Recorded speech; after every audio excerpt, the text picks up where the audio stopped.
All right, questions? So Coach Morris was talking about the need to find a little bit more consistency in tackling. It looked like you found a little bit more in the second half against Cincinnati. What was the difference, in your opinion, from half to half? How does the team build on that second half moving forward? I don't necessarily know the answer from first half to second half.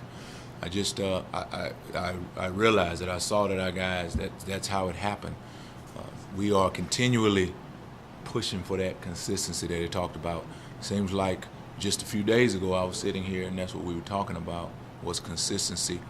And our guys, like you said, and from one half to the next, they did a really good job, a much improved job of tackling, and defensively.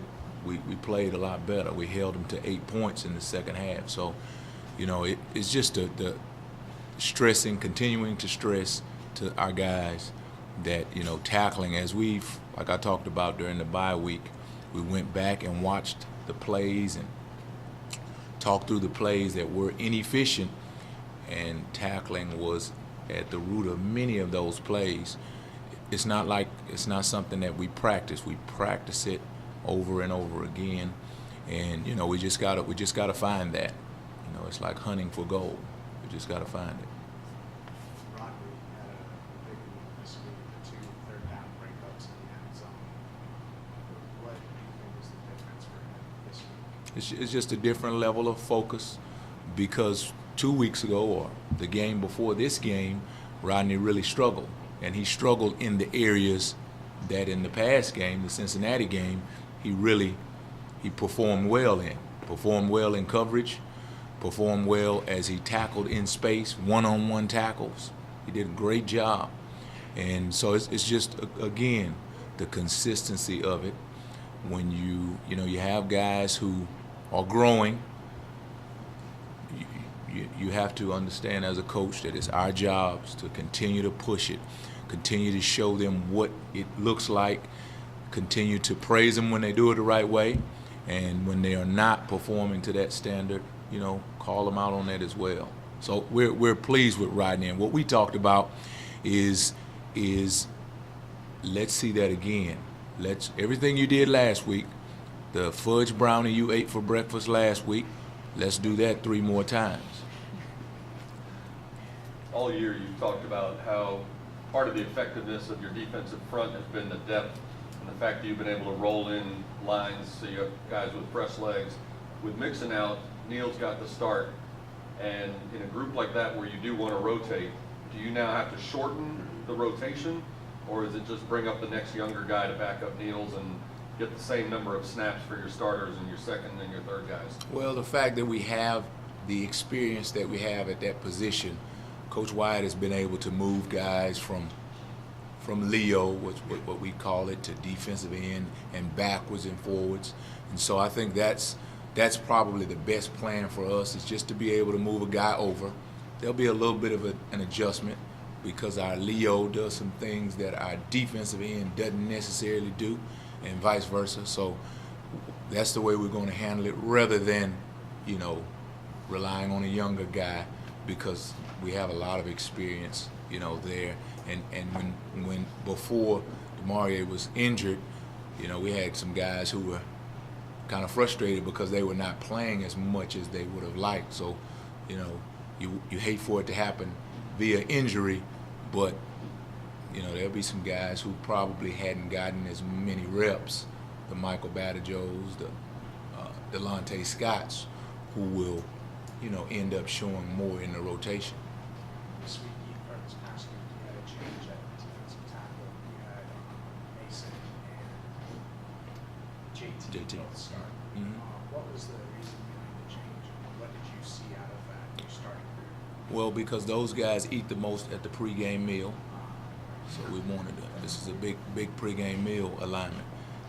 Those guys, they represent just a bigger body in there, and JT has performed well. Of course, goes without saying the impact that Mason has had over the course of weeks that he's been back. So just an opportunity to get 2 big bodies in the game, and give them an opportunity to challenge the offense. Is that like a matchup thing against Cincinnati specific, or a general trend? No, just a general operation. You know, like I said, two big guys.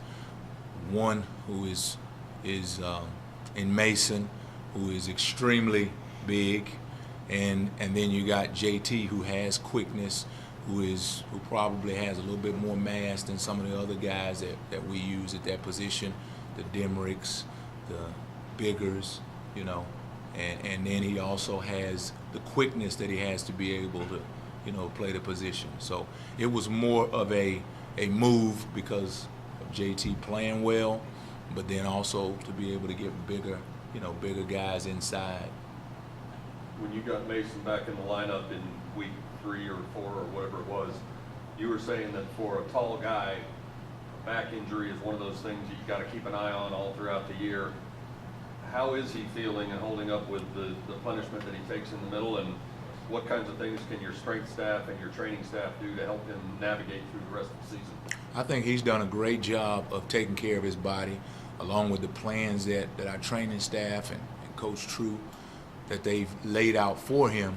But then, you know, as we continue to talk about the experience and the ability of our defensive front, you know, to be able to roll and to be able to make sure that he doesn't play as many plays, which you know, ends up being a strain on a big guy. And I think I remarked that he was like a 57 Chevy, and he was rusted out. Well, now he's more like a 2017 Porsche, right? Yeah, he's that style now. He'll like that comparison, right? Yeah, he'll like that. He just has a flat back tire. But other than that, he's all right. What concerns you the most about Tulsa's offense? Well, they have, you know, continue to be an explosive, fast, much like what we face every day. Explosive, fast-paced. The running backs are really good, and they've operated with a few guys because of injury. The quarterback, seems they've made a change, but they still play president, and those guys are definitely capable quarterbacks. They present a challenge on the ground as well as in the air.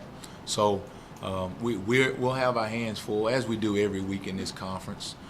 We'll have our hands full to be able to make sure, again, we are consistent tacklers. They do a great job in the screen game with the wide receivers.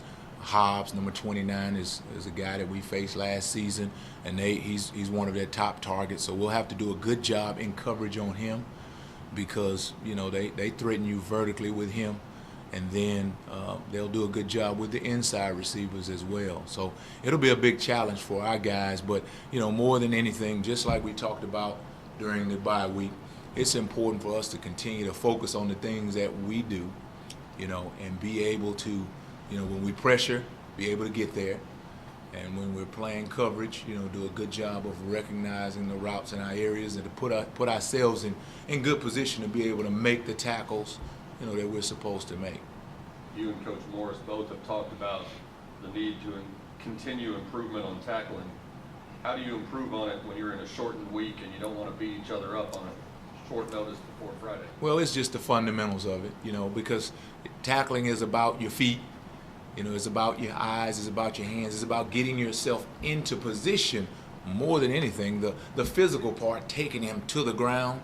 NFL teams, they don't do that, and they, you know, they work on the fundamentals, the footwork of the tackling, day in and day out, and those are the things that, you know, we feel like our guys are physical enough to play in the games. You don't need to beat yourself up day in and day out, you know, to improve that tackling skill.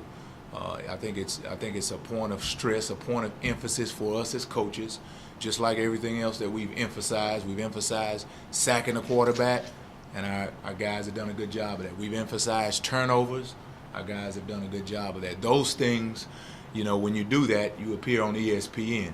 Just making a simple tackle, you're not on Sports Center. So we have to continue to get our guys to do the little things, getting yourself in position to make the fundamental tackles day in and day out, play after play. Anything else? Okay. Thanks a lot, guys.